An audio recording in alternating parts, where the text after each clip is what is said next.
Child-rearing traps to avoid. There are some things that I think after people have once reared their children, they realize they wish they hadn't fallen into some traps, and then they think, well, I shouldn't be telling that. You know, your children don't much like you to say something about what you might have done wrong with them, because it implies that possibly they're the scoundrels of the earth, and they say, oh, Mom, don't tell that, you know, and that type thing. So I'm not saying whether these child-rearing traps to avoid are ones I've not avoided or whether they're ones I have avoided in order for me not to too badly embarrass my children. By now, my children, one has a child herself. That child at this time in 1988 is almost 2 years old. And David and Kathy are to have a child in July 30th of 1988. So they'll be trying, I hope, to avoid child-rearing traps. And there are some child-rearing traps to avoid. One of them might be overreacting to some parenting we received. You've heard it. You've thought it. I'm not going to have my child working all the time. I had to work so much, and I resented it, and I'm going to see to it my child doesn't have to work that much. And therefore, you swing from the pendulum of possibly having to work too much. I don't suppose that happened to most of us, but sometimes we think it did, and I suppose it could be possible. And then we swing clear over until the child does not learn work, does not know how to work, and feels really rather put upon if he has to work at all. So, there's so many other things. I'm going to see to it that my child has good clothes. I didn't have clothes, and very nice clothes, and when I went to school, I just felt terrible, and it hurt everything that I did at school. I didn't even do my classes that well. I was so ashamed, and it caused me so much embarrassment. And therefore, you go way over and see to it that your child has a designer outfit for every day of the month, a different one for every day of the month, and of course then cause them to even be looked down on and resented and cause jealousy because your child has too many clothes. My parents told me they'd give me an allowance, and then by the time it was the time for me to get an allowance, they'd always tell me what all I'd done wrong, and I didn't get any money. I'm going to see to it that my boy has a little money to jingle all the time. A boy needs some money to jingle in his pocket. And again, you've gone into that old trap, overreacting to some parenting that we felt that we received, even if you love your folks dearly. And even if you think they just did a pretty good job, at least you've come out to be able to be a decent citizen. There are still some things. You can always rev up in your mind something where you feel like your parents didn't do just quite right in some way. But if you overreact and swing completely the other way, you're going to do a bad thing also. And they'll be teaching, that child will be saying, I'm not going to do what my parent did. They put me in all these designer clothes, and all the rest of the kids hated me for it. Let your moderation be known unto all men. Oh, then there's that child-rearing trap of making excuses for bad behavior. The reason the kid is throwing a tantrum is because he or she is teething, has an earache, is tired, has had a shot. There's always some reason why the child should be acting bad, according to certain parents. And once you start making excuses for that bad behavior, then that child's going to grow up thinking that if he's sick, or if she's sick, or if she's tired, she can act any way she wants to. A child will feel better, even if they are teething, or have an earache, or tired, if you get them to control themselves and calm down a little bit. Take care of them, rock them, do what you have to, get some medicine, take them to the doctor, use some baby aspirin, do what you have to. But maybe by that time the child's become so irritable that maybe you're going to have to do a little bit of spanking on that little baby's bottom. And that's hard to do. And everybody's telling you nowadays, and have been for years, don't do it, don't do it. There's other ways. You can explain. You can divert them. There are other ways to discipline. And you'll be using everything that there is in the book. And diverting them and explaining are tremendous. but a little spanking right square on the bottom, just to get them settled down, will give them a better night's sleep, as they realize they're going to have to calm down a little bit, no matter what's wrong with them. If it is tired, possibly it's because they've been drug around too much. You see them in the malls, little children in their strollers with a little baby in the stroller and a little bit bigger one behind. They're falling over on each other and they look like they're about to die. And you've had them out at the mall maybe a whole day or even a whole half day, which is too much for some children at certain ages. And they need to get their regular rest in their bed. And a lot of times I realize that you get lonely for some adult companionship, and perhaps you're alone with your baby all evening long, and your husband works the night shift, and you want to go to Susie's house or someone else's house. And the child doesn't know what bed it's going to be taken to next. And there's someone at Susie's house that wants to play with your little baby. And yes, he does get tired, he does get cranky, and he does get cross. Perhaps you are at fault for the baby being tired, but whether you are or not, maybe you should do something to rectify that situation in the future. But whether you are or not, at this time, he has to be calmed down. Now, I'm well aware I've had 2 children. My grandson was reared at our house the first 7 months of his life while the parents went back and forth on deputation meetings, and he never knew what bed he was going to be in next. And I'm well aware that there's times that you just can't do what I'm saying. But I also saw my son-in-law, or heard, I stayed upstairs like a coward. I heard my son-in-law one night win the battle that I guess he's pretty much won now that the child's almost 2 years old. He won once and for all that night. He spanked that baby until that baby realized that the baby wasn't going to be taken out of the crib and that he was going to stay in his bed. He made it his job to see that happened. And my son and daughter-in-law were across the hall from them, and they talk yet about cowering in there. Now they're going to have a baby, and I think, well, they had a pretty good, they heard a pretty good situation about handling this type of thing. It's not fun. In fact, people rearing children, about 50% of it, sometimes I've said even more. I guess sometimes I've said less. A lot of it's pretty hard. It's not the things you really want to do. Now, maybe there are some of you listening to me that you love to clean out the dirty diapers. I mean, I've heard of that where people say, this is my child's diaper and I don't care. Everything. I'm sorry to say I wasn't really into that really big. And there are a whole lot of other things I wasn't into really big. And we're not going to like everything there is to child rearing. We're not going to enjoy everything there is out on a job outside the home either. Probably even far less are we going to enjoy. Almost anything we do, there's a lot we don't like about it. When a band plays a concert, back in the days when I was with a band and we had the Sousa marches and all that type thing, I mean, it wasn't very much fun. All sour notes in this section, then that section, the other section. Play it over and over again. Let's go back to this bar of music, and so forth, and let's start over again. But most of it wasn't fun.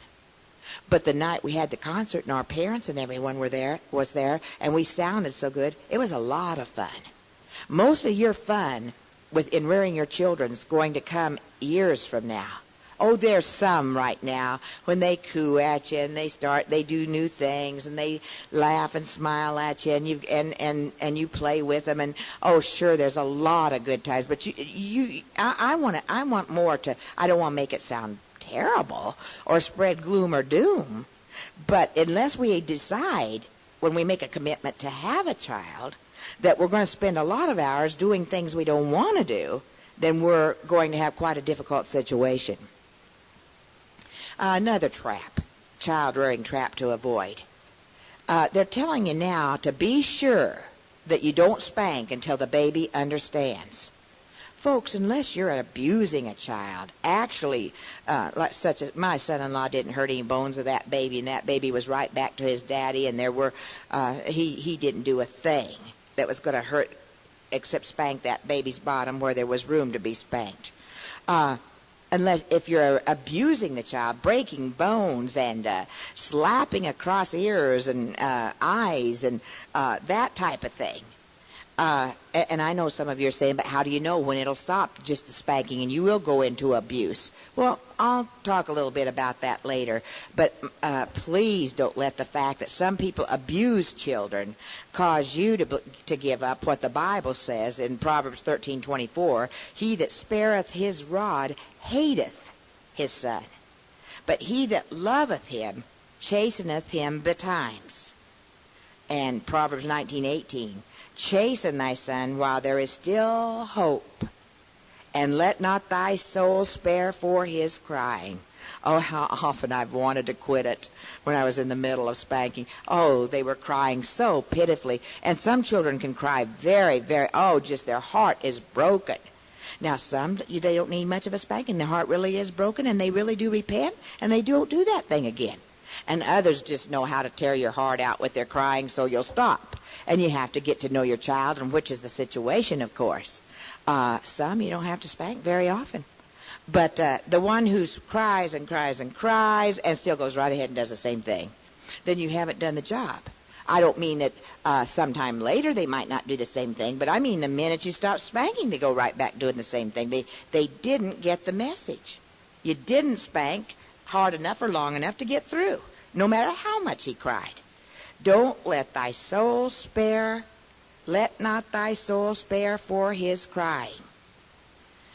Proverbs 29:15, the rod and reproof give wisdom. There's wisdom in the rod. But a child left to himself bringeth his mother to shame. About this being sure we don't spank until the baby understands.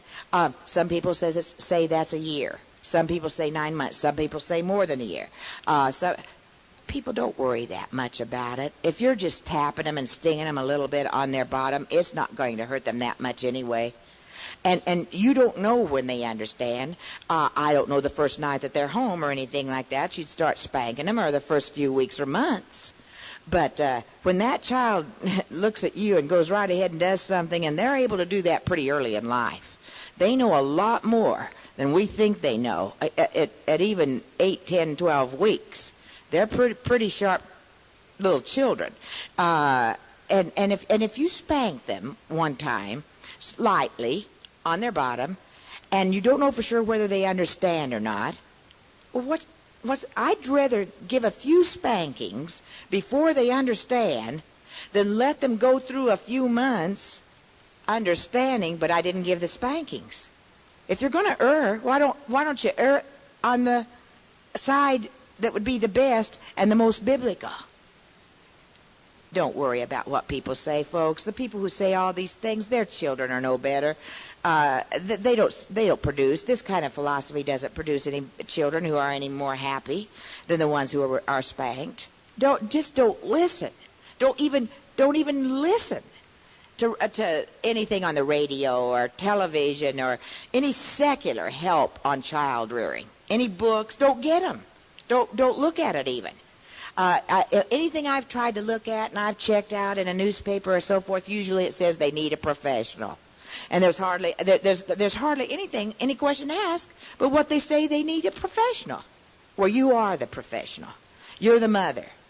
The mother and father, let them be the professionals. Read the Bible. Study the Bible. See what the Bible, look up everything you can on child rearing. Look up Proverbs 22:6, that verse that we so often quote about train up your child in the way he should go, and when he's old he will not depart from it. And then check out everything that it tells you to check out that you're referred to in the middle of the margin of your Bible. And you'll be surprised. You get into the John R. Rice Reference Bible, and people have told me that can check out to, I think, several hundred verses. And some of those verses are telling you that you're supposed to rejoice in the Lord always. And again, I say rejoice. And that part of your training your child is the fact that you're a happy person in the Lord. There's a lot more to it than we even think. So many times when a child does something wrong, we go, well, I put him in the Christian school. I took him to Sunday school and church. Oh, there's so much more to it according to the Word of God than just seeing to it that you sent him to the right places. Now, that's a good start. There's no question about it. But there's so much more to it than that. Another child-rearing trap.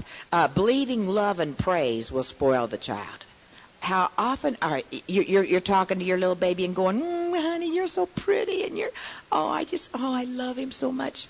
You're saying to your mother, and I love this little child so much. I just don't know how, if I loved him anymore, I don't know. All this, and somebody says, you're sure going to spoil that child. Now, how is our love and praise going to spoil a child? Love and praise are going to make a child feel completely accepted and confident, so that they can go ahead and start leaving your arms and leaving your room as they toddle out to the other rooms, and someday leaving your house as they walk out of your house to go to the neighbors, and even someday walk away to go to college, to go to a job, to get married. Love and praise is not going to spoil that child. You know what spoils a child. Spoiling a child is giving him his way. You can even give a lot of things to a child if you don't give him what he wants, when he wants, upon demand. I don't think it's probably so good to give a child lots of things. They don't even need it. They don't even want it. You know how you've put all those different tricycles and bicycles and motor scooters and everything else together, and then the child wanted the box to play with. We could give a child a lot more simple things, and they'd be just as happy, and they would learn a little bit about getting along with less. But you can even give things and not spoil a child. It's giving the child his way. It's letting that child cry and cry until you pick him up. You pick that baby up and put him in bed with you. Oh, of course, people, go ahead. Be sure you check that the child's clean, dry, tummy doesn't seem to be hurting. You check for a temperature. You see that you've done everything you could possibly do to make the child comfortable. And you can rock the child a lot and love on him. And go trace his little fingers and toes and go over them and thank God for that little baby. But that won't spoil the child. Why do everything we say seems to be just about the opposite of truth? I don't know why people say that. And therefore people feel like, I shouldn't tell him. I've heard people say, I'm not going to say too much good about him because if I do, I might spoil him. Well, you don't want to go around bragging on every little thing, and then he won't know whether you really think he's good or not, because he won't have to do much at all for you to brag on him. But to brag about character and to, some people call it bragging, but just loving that child is not going to spoil him. Another child-rearing trap to avoid: overcompensating in a wrong way because of a child's sickness, or because you waited a long time for the baby, or because you don't have much time.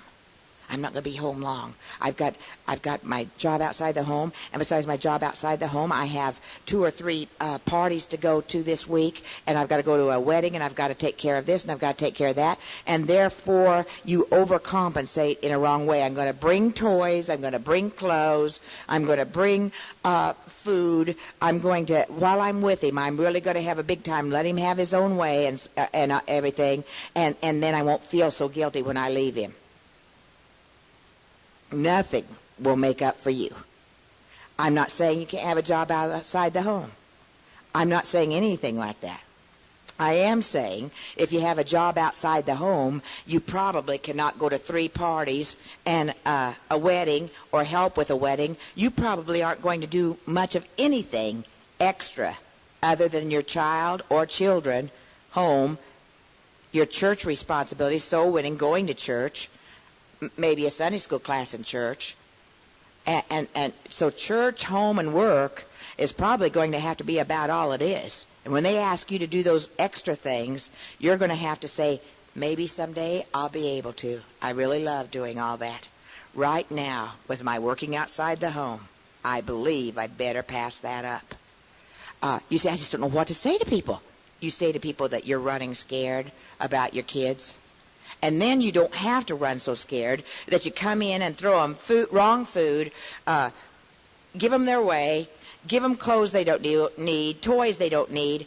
It'll never compensate for you anyway, and it'll not only not compensate for you, it will hurt them. So they have a double hurt put on them. when you do that. If you're going to do that and you're going to do too much, at least don't go in and try to assuage your guilt with gifts and with the wrong food and that type of thing and giving them their way. Again, when a child has a sickness and you're even told, be careful, don't let this child get upset. You know what? I believe that child will be emotionally healthy to the point that would even help the child physically if you didn't let the child get out from under control when you're being told by a doctor, don't ever upset the child, don't ever upset the child. Of course, it depends on the sickness. It depends on a lot of things, and I don't know who I'm talking to right now. But if it's something that, now do everything you can to keep them from having to have spankings and so forth, but spankings are sometimes what will keep them from remaining upset for a long period of time. So don't give in. Now, people, don't just listen to me. If you have a child with a rare sickness or illness or something like that, go to someone, but go to someone more than just your doctor. You may be getting the wrong communication anyway. You may not be communicating rightly. The doctor might not mean not to spank them. He might, and he might not. And so you might be sowing something you don't want to reap when that child's better, and a 17 or 18-year-old kid, and then no one's going to care that you go around and say, well, the reason he's in so much trouble now is because he was sick when he was little, and I couldn't spank him or I couldn't let him get upset. Don't fall into that child-rearing trap that you'll have to pay for the whole rest of your life. Why wait, people, and learn from your mistakes? Learn from the mistakes of people all around you. We made them right and left. Why don't you learn from us? You waited a long time for the baby. And I tell you what, when you took that baby home, you just couldn't believe it. You could not believe you had a child. And it was so precious. No more precious than one who has a baby when they want to, right away after they're married, soon after. But to you, there's an extra special. You thought maybe you wouldn't have any. And so you're going to be very good to that baby. That's your little baby you didn't even know if you were ever going to have. Watch out, mother. Watch out.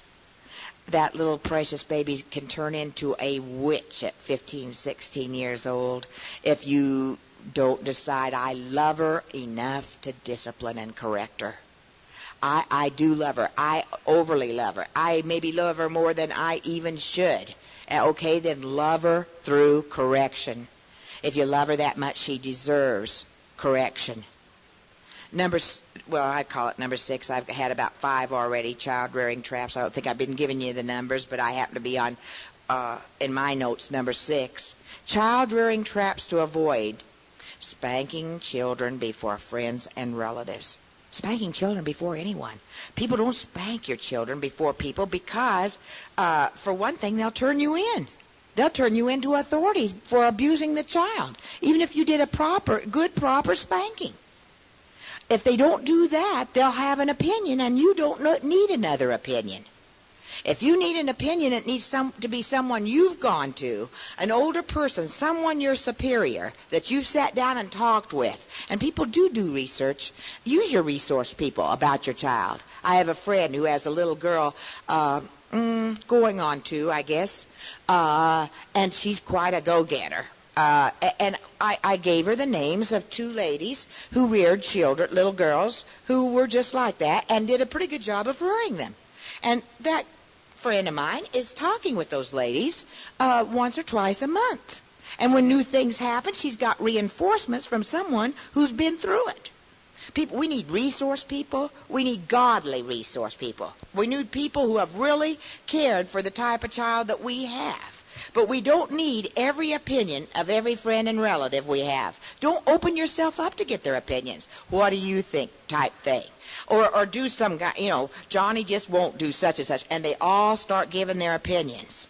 You get your opinions from your husband, maybe one counselor, maybe a pastor and a doctor.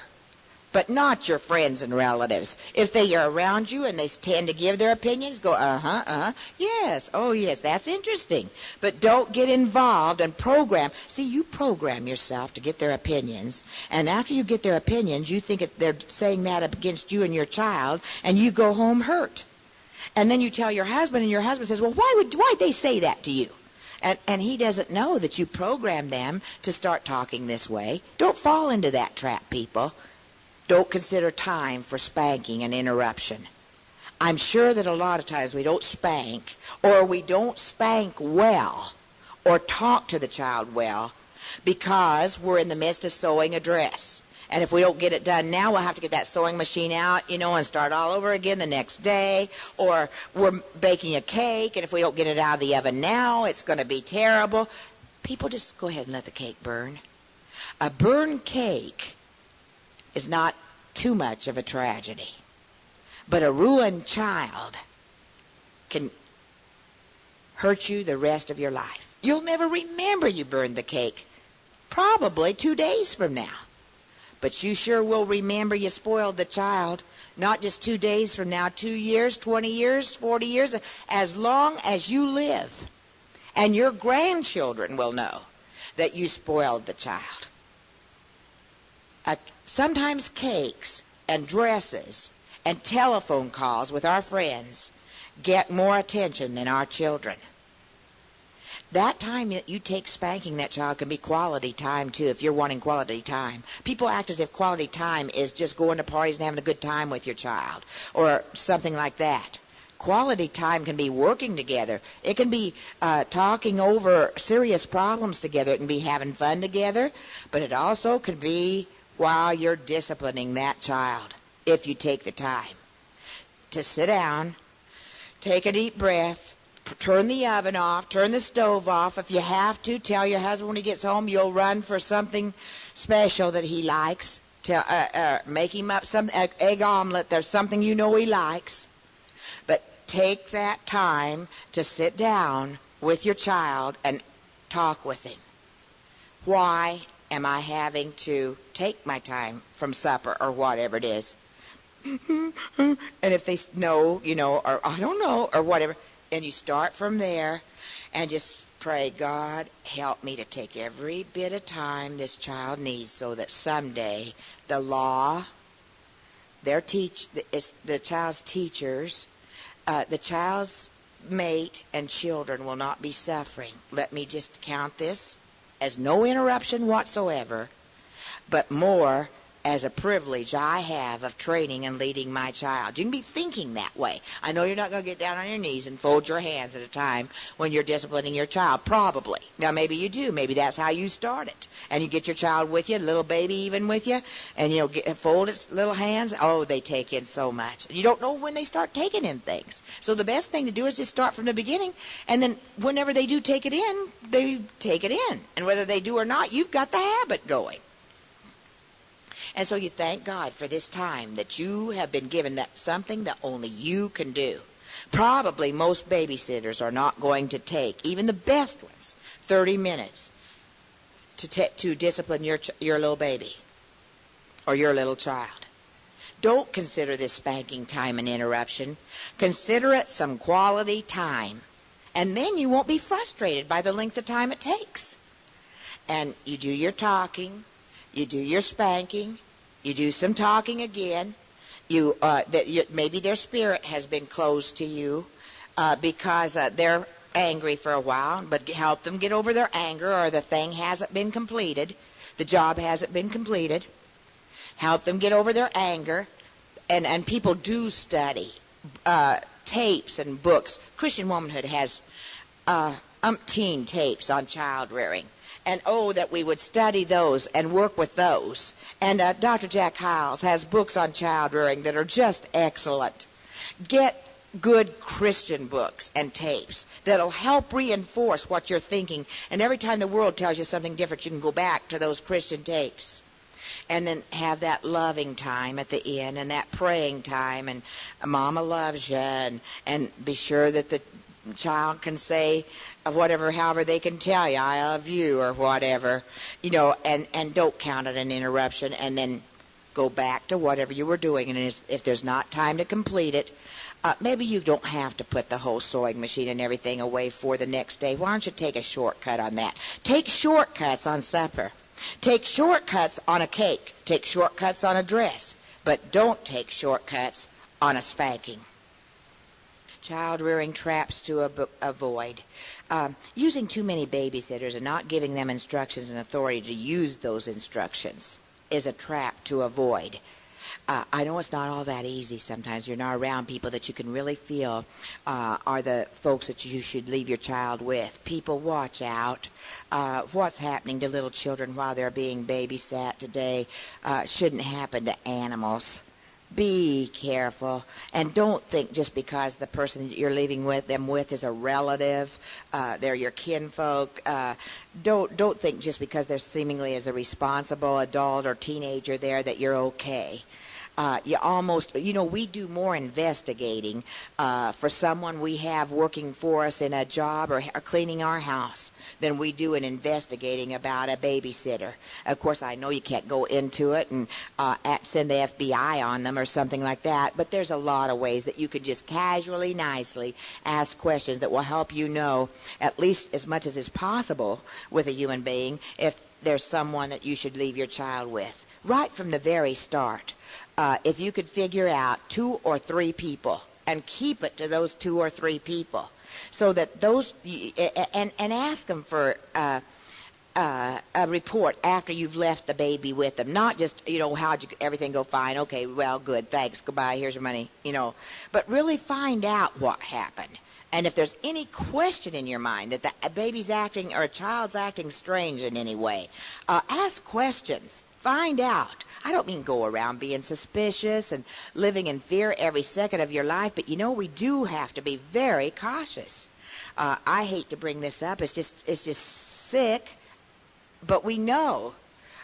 I'm sure there are so many of you, even ones of you I'm talking to right now, who are great babysitters and so good with children in daycare centers and that type of thing. But you also know, if you've worked with daycare centers and all that, that you've even seen people who were not so good with them. Of course, possibly not so much that you could turn them in or something, but they won't even listen to fellow workers if you turn them in anyway. But maybe it was something you could live with, but you sure didn't like it and wouldn't want your child under it.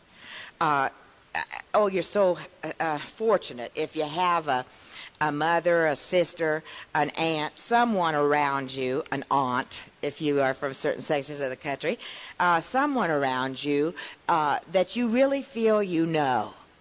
And you feel that you can give them instructions about the baby. And people do give instructions. Folks, we will give more instructions about someone using our car when we leave our car with a certain person than we will our baby. You won't even know where that car is, possibly 2 years from now. Certainly not in 6 years, probably. You will know where the child is. And we don't even give instructions as to what we expect, what kind of discipline we expect, what kind we do, what kind we expect to be done, what consistent. We want some consistency and what should be done, and what kind of authority we're going to leave the person with with those instructions. They need to know. And if you haven't left them with any authority to do anything, they're helpless. And they're helpless to give a child back to you who is the same child you left. And they become very, very disoriented. I know that you need time away from a child. I know some of the best mothers I'm watching rear their children get some time away from them once in a while. One friend of mine who is rearing a toddler is so much with that toddler. Oh, she's playing, she's singing, she's praying, she's teaching, she's loving. She is working with that toddler so closely that only one time during her months of being a toddler, which have already been quite a bit, she has felt like she just couldn't keep at it any longer and do the right thing. Her sisters took her baby for a couple days, and she went away with her husband and had a good time, not thinking of the baby at all, and came back refreshed and ready to get in there and take care of rearing a happy, contented, healthy child, well-disciplined child. I'm sure you do need to have babysitters, but be careful about the nursery care and that type of thing. There's not a lot you can do in a church sometimes, but you can make your voice known, ask who's in charge of the nursery. It might be a small nursery, and you might ask if you can work there part of the time, so you know what's going on in that nursery. If you're a church worker and you could help with the nursery's where a lot of folks are won or lost, because they come back and sometimes a nursery worker will start giving it to them up one side and down the other, that they didn't bring enough diapers, or they're not rearing them right, or and a nursery worker's not there to give child rearing advice. A nursery worker's there to give the parent some time to go to church, where possibly the pastor will give some child rearing advice. And perhaps you could help with the nursery a little bit, and you at least could be one of those people who did see to it that you only gave care and kept your mouth shut about what should happen with the boy or girl, unless the parent asked you. And even then, I don't know that they really want you to tell them. I think mostly they're wanting you to say how wonderful the child was. And remember, you've got those parents in your in your hand, more or less, as to whether they keep coming to church or not in some cases when they're just beginning church and that type of thing. A child rearing trap we often go into, letting our children play with other boys and girls who are not made to obey. All right? They're going to go to a Sunday school party. Well, they're going to be there with children who some are made to obey and some aren't. Possibly in all the cases the parents have good standards and want the same thing, but it's not a matter of wanting the same thing. Do they make their child obey? Very few parents do. They don't know what to do. They don't know how. They don't know that it takes hours and hours and hours of time to teach a child to obey. Some children get it easier. I realize that. I know there are some children that you say no a few times, and then sometimes it seems like, you think you'll never get it done, you'll never teach them, and then you have a couple weeks where you say no, and they go right away from whatever they're not supposed to do. What blessed relief. I know God knows when we just have to have a respite. But everyone wants their child to obey, I think. Now, maybe not. Perhaps some people think that the child should have enough be given a free spirit enough that they shouldn't have to obey. But I suppose, hopefully, with the people I'm speaking to, probably the parents of your friends and the parents of your child's friends want their boys and girls to obey. But if they don't, it really doesn't matter whether they want to or not. The children are going to see children not obeying. So you're already going to have that at a Sunday school party. And maybe you will keep them home from the Sunday school party, the little party, maybe an hour party or something. I doubt it, though. I mean, they are going to have to live in a world and see that people don't obey. I imagine they're already going to see that sometime like that. It's going to take you a few hours after you get them back home to show them that it's not going to be the way they saw those children act. Maybe you can go to the party with the child. Certainly a preschool party with children and putting the children together. But you're going to have that. And then you send them to a Christian school, and they're going to be with children there who have not been made to obey. There aren't many in any school, public or Christian, who are really obedient children. There are a few, but it's rare. So they're going to see children who do not obey. Hopefully the teacher will get them to obey in the classroom, at least. And sometimes that's a little easier. And the reason that's a little easier is even though they might have 30 children or more, the teacher knows he or she has to give his full time to teaching. Therefore, the class is not an interruption to him or her. It's their work. And you see, we as mothers don't consider our rearing of children our work. We don't consider it a job. So letting our children play with other boys and girls, okay, but do you have to go to your friend's house for a whole afternoon where children are not made to obey and let your children watch and observe and start doing the same thing? I mean, you don't have to tell your friend, now, I can't come over there because you have bad kids and I have good kids. Far from it. Her kids might turn out fine and yours not. Don't ever say what your kids are or aren't going to do. But at least you can keep them away from that situation. That might be one of the times, if you're going to go visit the friend, that you use the babysitter, your mother, the aunt, or some teenage girl you know very, very well. And maybe she's even in her own home and her mother's there with her. There's a lot more. We have a babysitting guide tape. in Christian Womanhood by April Coulter, who does a lot of babysitting and is a wonderful babysitter. That would help you a great deal, I believe. But watch out about spending too much social time with people who do not or cannot or will not make their children obey. Another child-rearing trap, believing it's too late to help your children.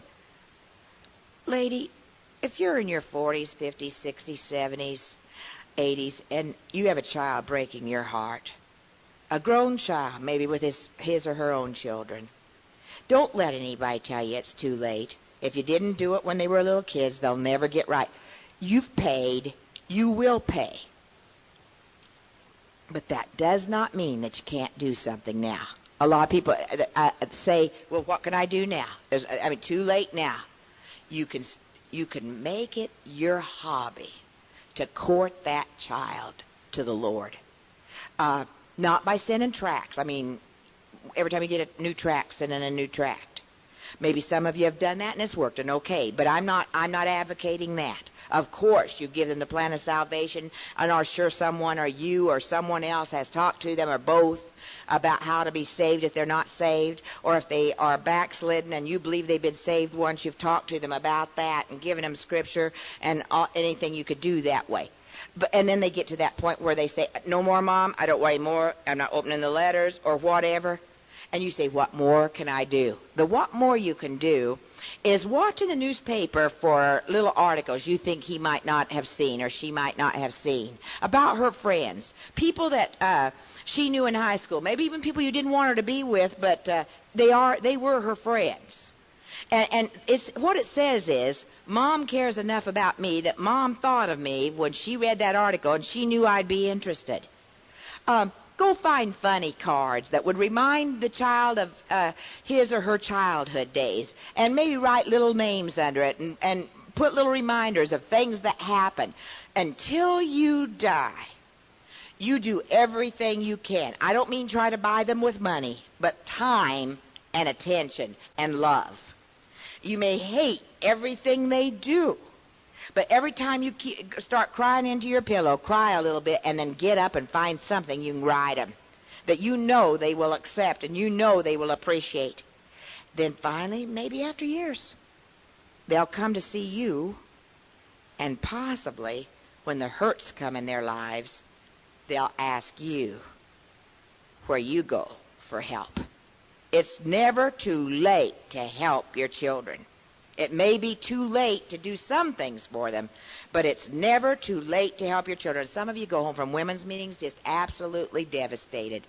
You've heard over and over and over, unless it's done in the first so many years, and I believe that, and I think that's right. There's some things that aren't going to get across if they're not gotten across in those years, unless the child themselves, when they get older, goes back to where they didn't get it and starts growing from there. And usually they won't go back to where they didn't get it because it's too humiliating for them, and they won't treat their child itself as a little child in that area.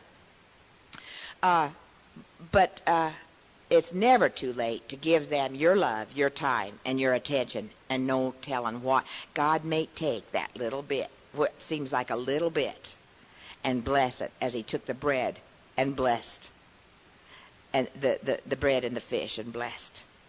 Give what you can to God for your children. Another child-rearing trap, mothering your child the same at all ages.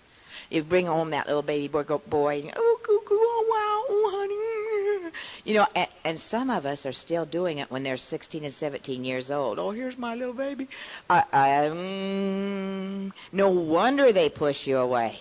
Now, in some cases, they don't seem to mind. They're masculine enough to take it, and they don't seem to mind.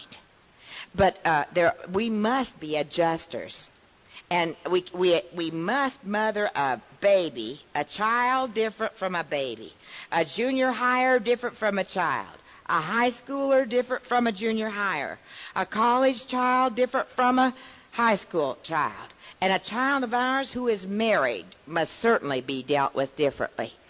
No wonder daughters-in-law dislike their mothers-in-law so much. I hear them talking about the mother-in-law still seeing to it that the son does certain things, treating him, she says, the daughter-in-law says, she treats my husband like a baby. And the daughter-in-law resents it, and rightly so. And what has happened is that you haven't moved up in your mothering with his age. You say, but Marlene, I've got a child, maybe 25, and I've got one 5. I know. You feel like a juggler. I realize that some of you have 5 and 6 children, maybe 2 distinct families in age. You're going to be mothering several different ways at the same time. I know God can help you do it. I think in some cases, if you're just aware that it is that you think, maybe that you believe that mothering can be done the same at all ages. Maybe you hadn't thought of it. Another child-rearing trap to avoid. Thinking your commitment to child-rearing stops. People don't like the word commitment today. They don't like it about marriage. They don't like it about child-rearing. They don't like it about school. They don't like it about a job. They don't like it about a church. They don't like it about anything. As soon as they get upset about something, they leave, walk out. Commitment is not a word that's cared for much today.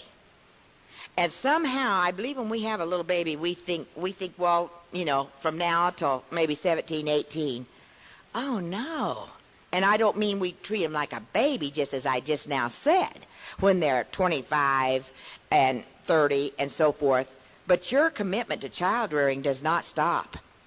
So many of you have heard of Bud and Bertha Fry, Carol and Keith Fry's mom and dad, and they've just retired. But they have a little boy over at the nursing home nearby. And certainly their commitment to child rearing will never stop and has never stopped.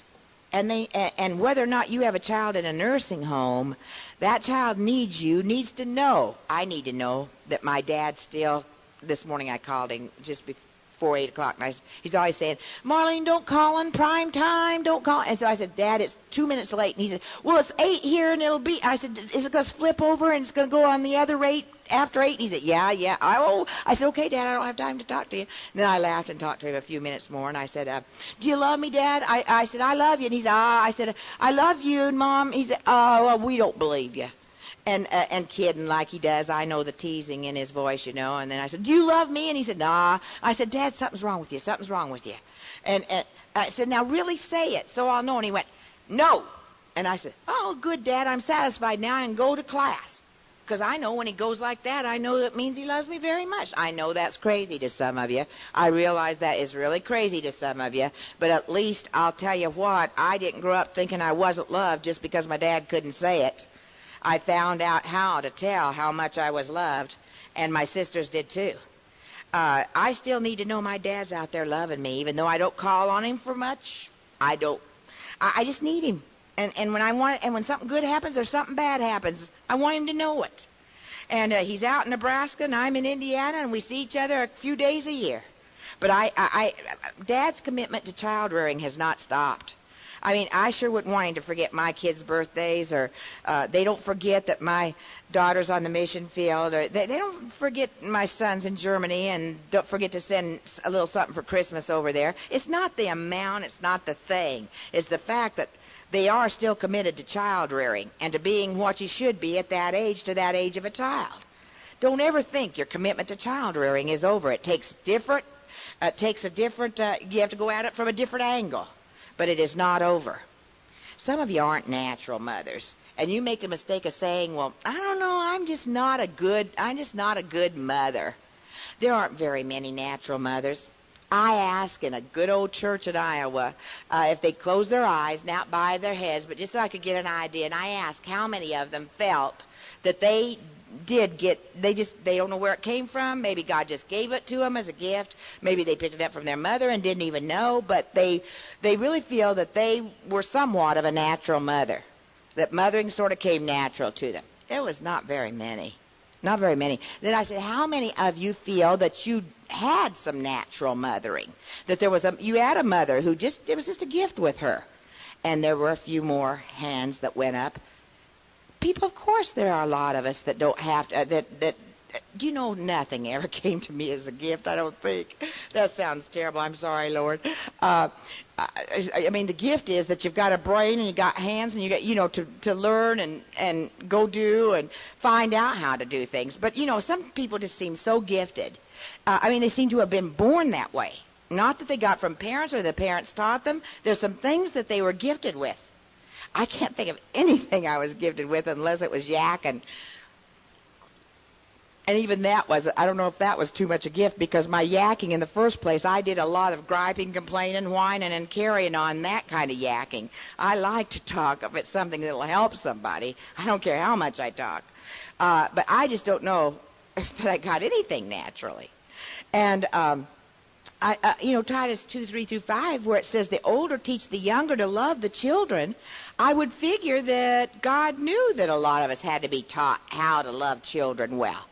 There aren't many children who have been well loved.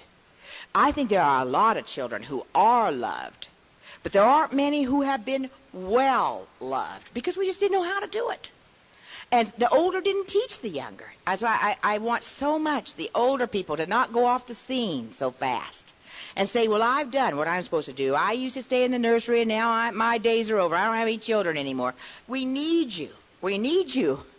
And if you don't come to meetings and listen to tapes and listen and read books and the Christian tapes and books and so forth, how are you going to remember what you should give the younger? You're told to teach the younger and teach them how to love their children.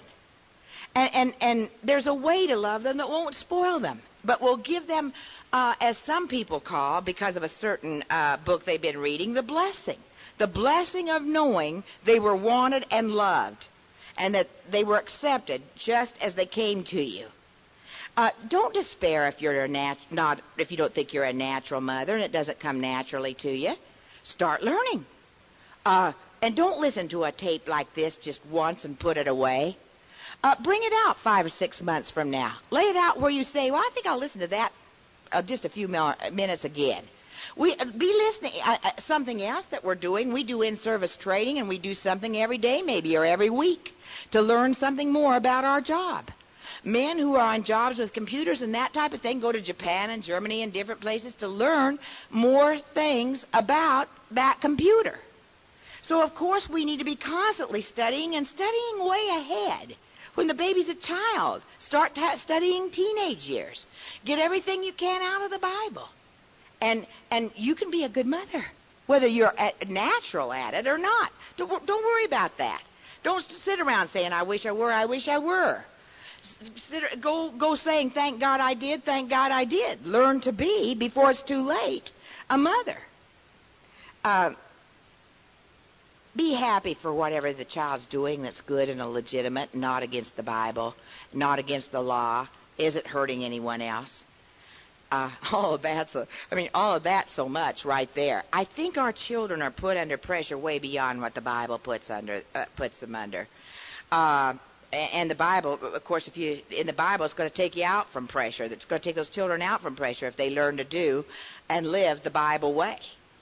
I was in a home one time where a young man had just come home from service, and he'd been home 3 weeks, and he was out on their farm messing around with an old tractor, and the mother said to me, there he is, messing around with that old tractor, working on that old tractor. He won't be able to get anything for it, and that's all he's doing is spending his time on that tractor. And I said, well, how long has he been home? 4 years of service. She said, 3 weeks. And I said, well, do you money financially? Is he needing to? She said, oh, he has some money that he saved up or whatever from the service, and money's not a problem. I said, is he going to church? Yeah, he's going to church. He's going forward and making decisions and seeming to just get a better spirit than what we detected in the service and all. And I said, lady, who cares how much he gets from the old tractor if he gets anything? He isn't hurting anything. He's not hurting anybody. He's not going against the Bible. He's not, he's not being a freeloader. He's just been home. I said, wow, how wonderful that you have a farm and a tractor the boy can get interested in. Who knows what he's working out in his mind when he's out doing that? I said, she can see him right from the window, quite a few feet away, quite a few away down by a barn. She knows where he is. She knows he's got something to do. He's going to church and making decisions, and she's unhappy. people, maybe she had in mind he'd come home, rest 1 week, the next week go looking for a job, the next week step into a fabulous, I don't know what, or know where to go to school. They won't always follow your exact dream for them. But if they're not going against the Bible, and they're not going against the law, and they're not hurting anybody, and they're working, and they're not freeloading off anybody, why don't you leave them alone? They may be having to work out some things in their minds you don't know about.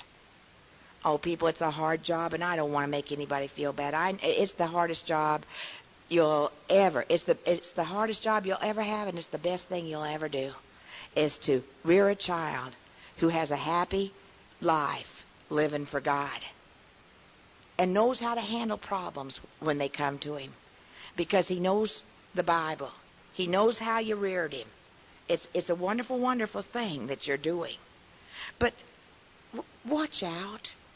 Sometimes I don't want them to get those old shoes. They're just clunky. My daughter wanted to get some clunky shoes about 10 years ago, and they were in right then. And, I thought they were the ugliest things I have ever seen. And then I thought, well, there's nothing wrong with them. They're not against the Bible or anything. In fact, I thought, well, hey, maybe they would make the boys not look at her anymore. That's great. And I thought, why don't I want her to wear those clunky shoes? They didn't have any association with wrong people, or they were just ugly. They were the kind that I would have thought would have come from the Red Cross shoe store. Oh, I'm sorry, Red Cross. I know you're doing better. But some, old lady shoes that you have to wear because you got corns and bunions and so forth. That's what they look like. But who cares? She wanted them. So what? Be careful that we don't put things on them. Don't fall into the trap of putting things on your child that the Bible, nor the law, nor nothing, no one puts on them, but us, only because of our preference. I heard Mrs. Thrand, a lady who has, I believe it's 5 sons. She and her husband and the 5 sons travel singing together and so forth. And the kids are regular guys. They enjoy playing and doing, and they sing, and they look at Mom like, oh, Mom, don't say that, and that type of thing. But very obedient young people. And I heard her say some things that I thought were just fabulous. One thing she said was, my boys knew I wouldn't tell them twice to obey me. They knew my word was final. Then she said, you build up the anger time after time, telling them what to do and not taking care of it if they don't do it. And then you abuse them because you're so frustrated. You build up the anger time after time, telling them what to do and not taking care of it when they don't do it. Then's when the abuse comes out of frustration. And she said, your children are not going to think about serving God when they listen to Bored with the USA, a title from rock music. She said, don't call it rock music. Call it the devil's music. She said, I didn't go to homes to visit where children are not made to obey. Godly discipline is a relief to the children, she told me. She said, if you let someone under you control you, then you lose them. For instance, if you let someone, your friend, and they're under you as far as position as mother of the children, and you let them control you because they tell you should or shouldn't do something, then you lose the children. If you lose control of your child, your husband loses control. Train your child to be respectful to every single solitary person with whom he comes in contact, no matter whether you think they deserve it or not. The respect. Don't talk too much instead of spanking your child. And when they were little, she said when her boys were little, she made up her mind she was bigger, and there wasn't a thing she couldn't control. Now later, maybe she wouldn't be able to, you see. Even the law punishes only once. We fall into the trap of wanting to punish over and over and over for the same thing. They did badly in a restaurant, so we take them to the restroom, go into one of those little stalls, and punish them in the restaurant. And then on the way home, we take our doggy bag and all the way home say, see, we've got to take this home now because it got cold. Now we can't eat just because of what you did. And then we get home and take it out and put it in the oven, and we say, see, this is what we're having to do. Now, Dad and brother, they're going on getting to do what and they've been punished 3 times already for one thing. Not even the law does that. Don't fall into this trap. The devil wants your child. There will be traps set for you in child rearing every minute of the rest of your life. Don't fall into them.